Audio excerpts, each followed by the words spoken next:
Ai, atualizou, então acho que ela vai Vamos conseguir ver. entrar. Ai, tá bem bonito. Tá, sem sol, mas tá bonito. Sim, é aquele tempo ameno, sabe? Bem gostosinho. Nossa, eu adoro.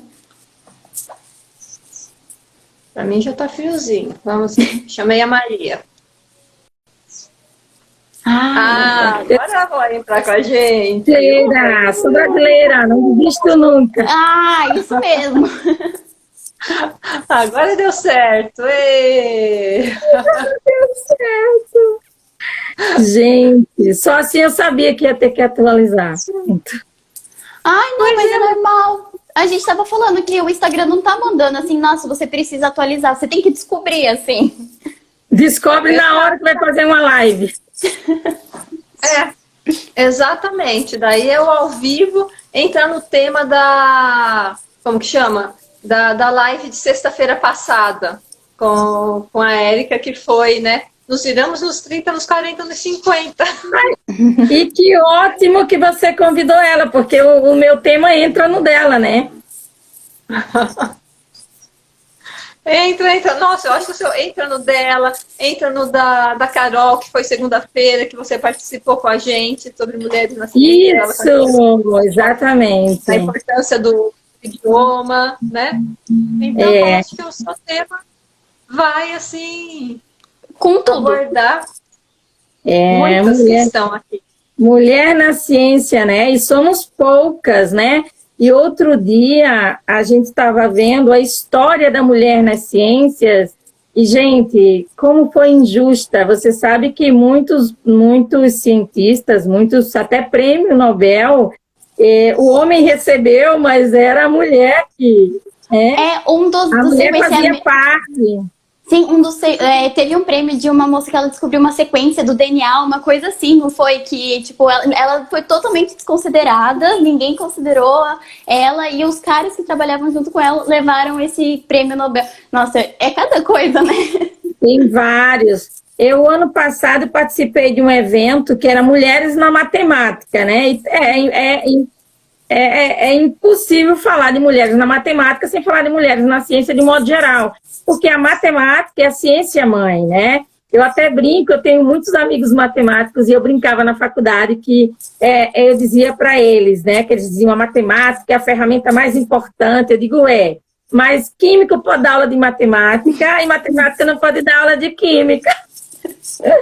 Porque a gente vê na faculdade todas as matemáticas, né? O físico vê todas as matemáticas, físico vê um monte de química, mas matemático vê o básico de física e o básico de química. E aí eu brinco com ele, eu comecei dando aula de matemática, mas matemático não começa dando aula de química, entendeu? Mas realmente a matemática é a ciência mãe, é a ferramenta principal para a gente. Por isso que o químico, o físico, ele tem que gostar de matemática, estuda muito a matemática, porque é a nossa ferramenta, né? É a ferramenta. Então, assim, aí esse encontro de mulheres na matemática foi incrível. E falou de uma coisa, falou de uma parte muito importante para a gente como mulher, que eu acho que vale a pena falar aqui.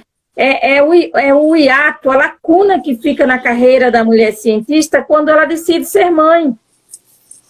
Então, ela tem que parar. Eu parei 3 anos quando, né, fiquei grávida da minha primeira filha. E na segunda filha, eu não parei. Fiquei fazendo os cursos do doutorado, mas depois eu tive que parar. Em algum momento você tem que parar, entendeu? Para poder cuidar dessa parte da maternidade. E aí você fica alimentando a sua carreira científica com trabalhos que você já fez para você publicar, porque senão você desaparece no meio acadêmico, entendeu? Você desaparece, porque existia na minha época uma coisa que agora está mudando, que é a cultura do paper. Se você não publicar muito, você não é reconhecido como cientista, entendeu? E a mulher, quando não está praticando a ciência porque está, né, vamos dizer, 6 meses ou 9 meses de licença ou de afastamento, significa aí um prejuízo, se ela for experimental, significa um prejuízo em produtividade científica, que não é um prejuízo, né, porque faz parte da vida da mulher. Eu não considero isso um prejuízo. E foi interessante, porque eu parei 3 anos, fiquei na geladeira 3 anos, eu fui morar nos Estados Unidos, fiquei 3 anos trabalhando com desenho com arte. Quando eu voltei direto para a UFSCar, para fazer o doutorado. Então, assim, e eu voltei e pensei, gente, eu não vou conseguir competir com essa meninada que está saindo agora da graduação para entrar no doutorado, do mestrado, para entrar no doutorado. E entrei e sabe, estava, sabe, super, como é que eu digo, poderosa. E eu pensei, gente, e depois a gente brincando, conversando, diz que a gente fica mais inteligente depois da gravidez, né? Se você fica, o cérebro, ele fica mais ativo. E aí eu brincava e dizia, deve ser verdade, porque eu fiquei 3 anos, né, fora da academia, e 3 anos é muito tempo. Mas eu voltei com tudo, voltei com toda a força. Então, assim, é diferente ser mulher na ciência, não é a mesma coisa que ser homem nas ciências, não é mesmo. A história já comprovou isso. Então não adianta a gente ficar fingindo que existe igualdade num lugar que não existe igualdade. Não existe igualdade. Né? Por exemplo, eu vou dar outro exemplo, que a mulher, né, nas ciências sofre um baque. Quando existe uma separação entre 2 cientistas, eu era casada com um cientista, quando existe uma separação, a vida do cientista corre normalmente, a da mulher não. Ela passa por um período de exclusão social tremenda, sabe? É uma exclusão social que ela sofre, né? E você se recolhe para poder cuidar dos filhos naquele momento de separação, e o homem não. O homem segue no laboratório, segue escrevendo seus papers. Se você olhar a linha temporal do homem e da mulher em uma situação dessas, de maternidade e de separação, você nunca vai perceber em que ano que aconteceu isso na vida dele. Já na nossa vida, você vai ver nitidamente que houve aí uma redução. Ninguém fala disso, sabia? Esse é um tema que todo mundo joga embaixo do tapete. Obrigada por me dar a oportunidade de falar isso aqui. Nath, a honra é toda nossa. Sinceramente, é muito importante o que você está falando. É muito importante a sua presença com a gente, você sabe disso, né? Fala assim, todo mundo joga isso embaixo do tapete, e eu brinco sempre, eu tenho um parceiro que é um pesquisador incrível, o Glaucio Brandão, da Escola de Inovação na UFRN, e é o coordenador do mestrado, e eu digo para ele, mestre, tomei o soro da verdade hoje. É aquele dia que tu despacha tudo, né, e fala o que sente. Eu acho que as pessoas estão muito preocupadas com o que os outros vão pensar, guardam coisas importantes para elas, essas coisas importantes viram um câncer, porque então ninguém quer ouvir, tá remoendo, tá relembrando. Não, gente, não vai se resolver problema se você não discutir ele. Não se resolve problema se ele não for exposto, entendeu? Por exemplo, a violência contra a mulher existe da forma que existe justamente por esse mesmo motivo, né? Quando você tem amigos e você está numa circunstância de violência doméstica, você vai comentar ou falar, ninguém quer saber. Não, deixa isso para lá. Não. Nem é tão assim. Vai com calma. Nem é tão assim. Então, assim, o que acontece... Tem aquele ditado que diz, né, aquele ditado antigo que fala lá, que é em briga de marido e mulher, não se mete a colher. Mas tem que se meter, sim. Porque essa briga... mas se mete em colher... não se... Eu acho engraçado uma coisa.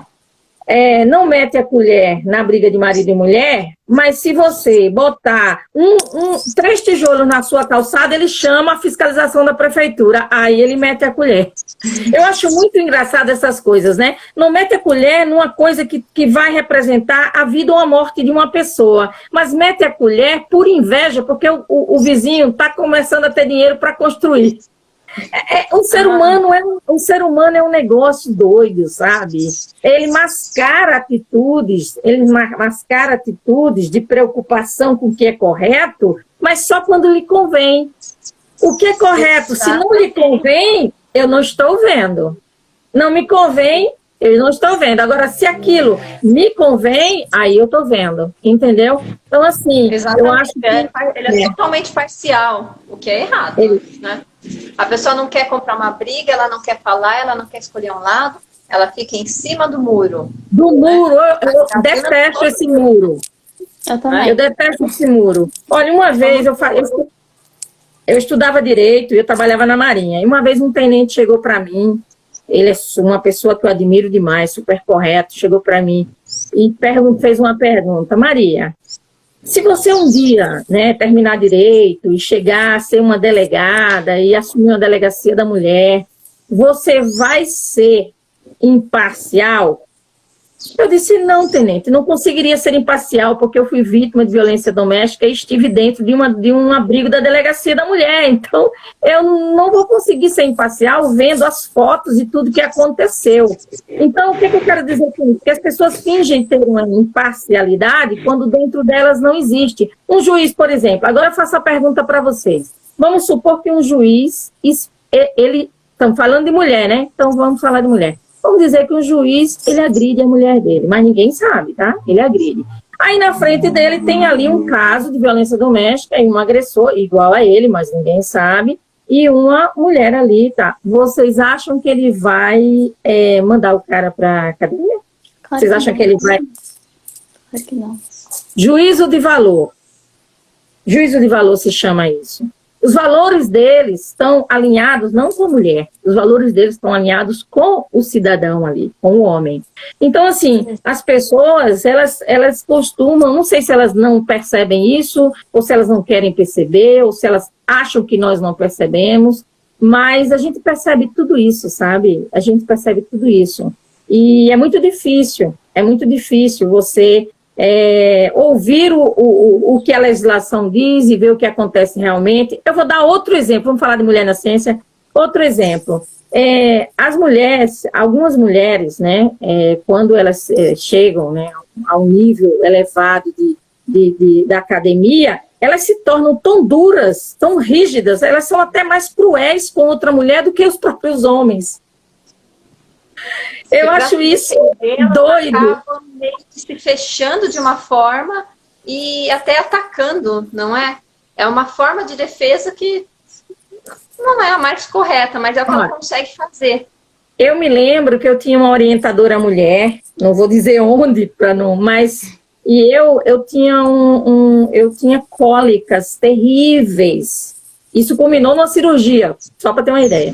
Eu tinha cólicas terríveis e ela dizia que eu estava fingindo, que eu estava fazendo corpo mole. Eu tinha cólicas terríveis, né? E essa mulher era cruel, sabe? Cruel. Eu tinha o quê? Eu tinha menos de 30 anos, eu não sei quantos anos eu tinha. Nossa, eu nem pensava em ter ainda as meninas. Eu era bem jovem. Ela era extremamente cruel. Entendeu? Ela é uma PhDeusa, sabe? Um PhD, que é Deus, ela era uma PhDeusa. E como ela tem muitas, que perdem toda a humanidade porque acha que para você ser bom, para você ser um cientista renomado, para você ser um cientista respeitado, você tem que pisar os outros, você tem que humilhar os alunos, você tem que se apropriar das ideias deles, porque vocês sabem que na academia acontece muito isso, né? Os escravinhos que estão estudando de iniciação científica, eu fui tudo isso, estudando iniciação científica, de mestrado, de doutorado, eles, o que eles fazem? O nome deles vem na frente, como se eles forem... A gente é obrigado a escrever o projeto, mas o nome deles está lá nas normas, que quem escreve o projeto é o aluno, mas o nome deles vem na frente, depois eles publicam... Olha, teve um professor que ele chegou a ser processado porque ele pegou o trabalho de um aluno e ele ganhou um prêmio na Europa. O aluno descobriu, processou ele teve que devolver. Sim, essas coisas, as pessoas precisam saber. Olha, eu li a sentença, porque está na internet. Eu li a sentença do juiz. Eu adoro o que ele escreveu. Esse juiz, eu fiquei, gente, o cara escreveu lá coisas incríveis. Verdades incríveis. E disse, não, ele vai ter que devolver. E devolver, eu vou ter que se retratar. Ou seja, o que acontece? É a lei do mais fraco, é o de sempre. É o de sempre. É a cadeia alimentar, né? É a cadeia alimentar. Existe a cadeia alimentar científica. E foi isso que me motivou a fazer ciência. Vocês sabem que eu faço ciência independente, né?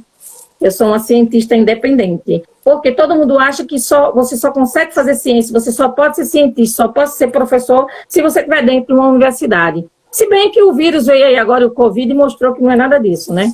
Ele veio e desmontou todas as logísticas, estratégias e mirabolantes Por quê? Porque não é assim, entendeu? Existem muitas formas de você contribuir com ciência sem você estar dentro de uma universidade, você pode estar dentro de uma empresa, né? Então, assim, eu agradeço a oportunidade que vocês estão me dando de falar mulheres na ciência, para que as pessoas entendam que sim, gente, é diferente estar na ciência sendo mulher. É diferente. E não é vitimismo, não, porque eu de vítima não tenho nada.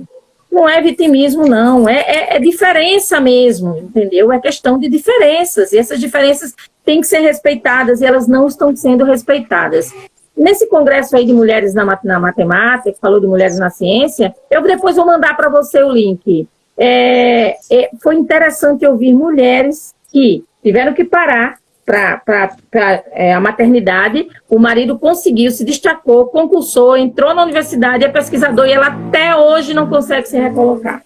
A criança já está com 4 anos, ela não consegue voltar para a academia, entendeu? Por quê? Porque aí pede as publicações dos últimos 5 anos, entendeu? E aí tem aquela lacuna, aí começa o questionamento.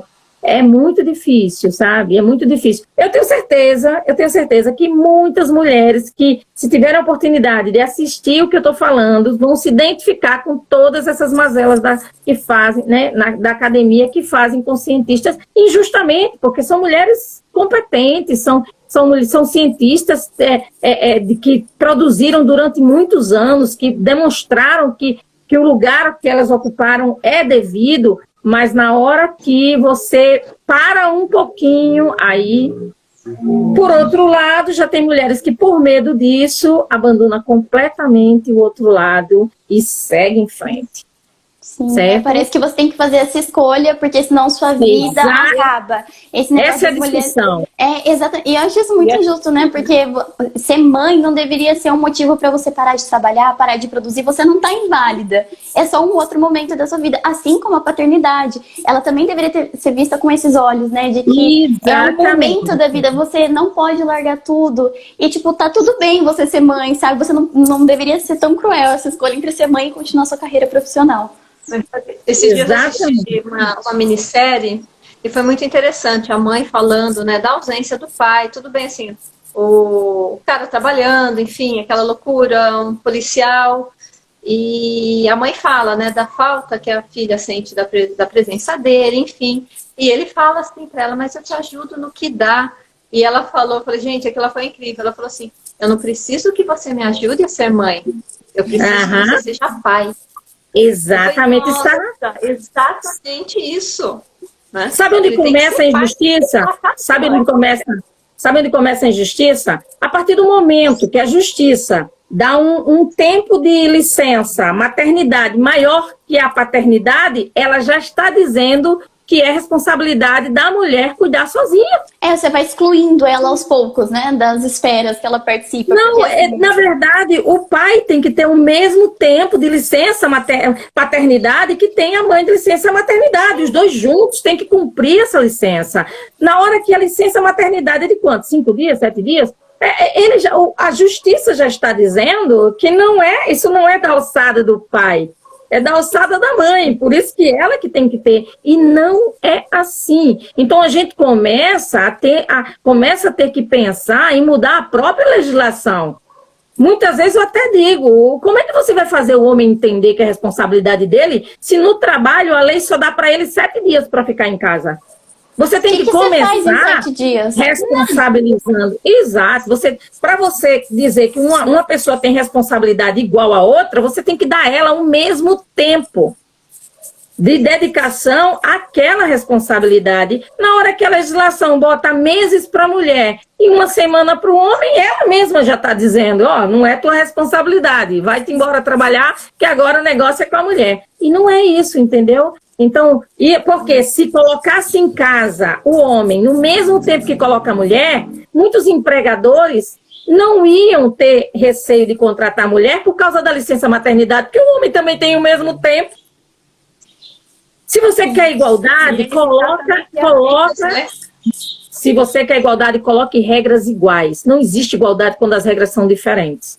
Entendeu? Então, eu sempre questionei isso. Eu acho que sim, a licença paternidade tem que ser o mesmo tempo da licença maternidade. Olha, eu conversei com uma pessoa que é responsável, em 2011, 2010, eu conversei com uma pessoa que era responsável por recrutamento de pessoal. E chegou para mim e disse, Maria, a empresa me dá uma ordem. Mulher, o mínimo, o que a lei permite, porque a gente sabe que em algum momento vamos ficar sem ela por algumas circunstâncias, né, do fato de ser mãe, de ter que cuidar da casa, de ter que levar filho no médico, porque quem faz isso é a mulher. Eu falei, isso é um absurdo, mas é um absurdo que todo mundo sabe que acontece. Não adianta fingir nem jogar embaixo do tapete. Então, eu acho que se a gente quer mudar, né, a situação e transformar a mulher profissional igualmente as regras do homem profissional. Voltaram? Voltou! Você congelou! Eu estava já me despedindo aqui, olha, porque eu pensei que vocês não fossem voltar. Eu olhei que já tinha passado de meia hora, falei, meu Deus, vai cair essa live aqui. Quase, a gente viu você congelada aí. A gente já está quase...